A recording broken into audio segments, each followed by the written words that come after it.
Assalamualaikum warahmatullahi wabarakatuh. Perkenalkan, nama saya Zikri Wahyu Fazrul dengan NIM B1A121141. Nah, di sini saya akan membahas tentang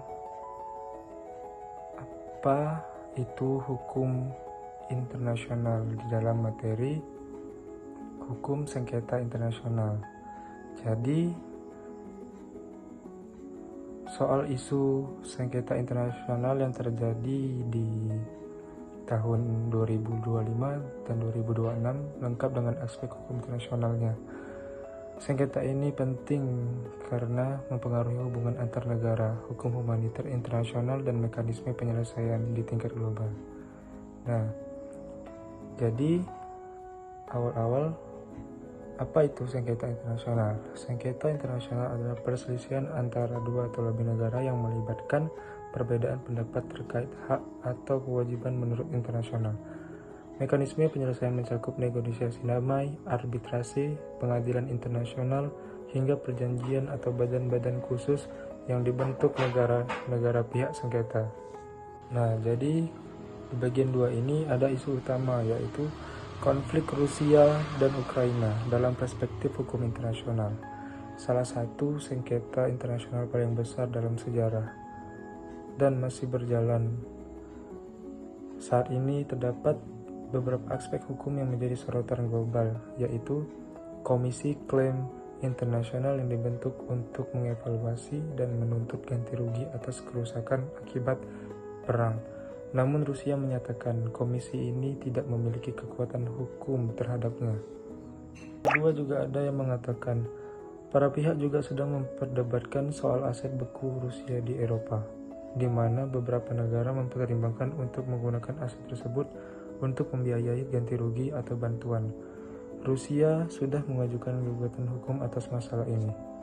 Selain itu, ada juga gagasan pembentukan di tribunal khusus untuk kejahatan agresi terhadap Ukraina sebagai respon atas keterbatasan Mahkamah Pidana Internasional atau ICC.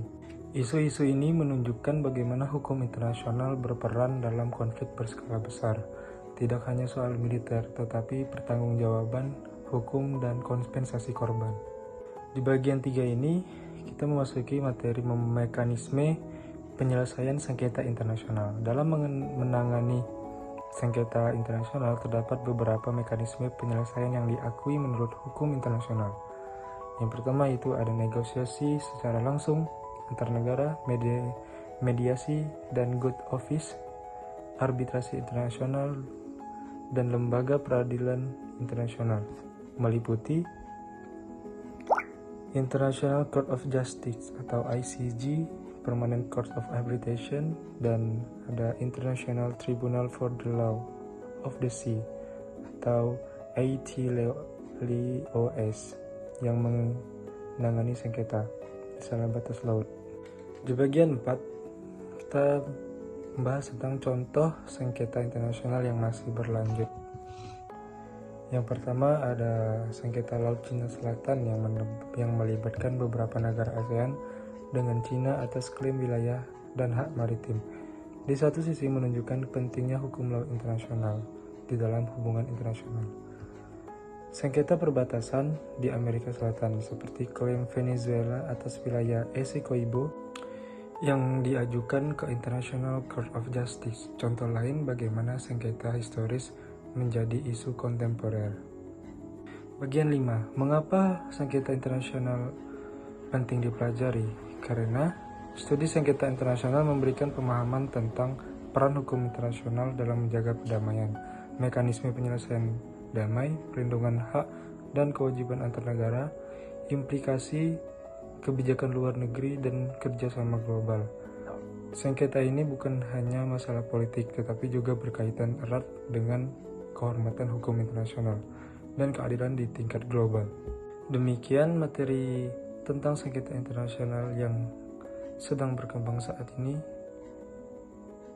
Saya tutup, saya akhiri. Wassalamualaikum warahmatullahi wabarakatuh.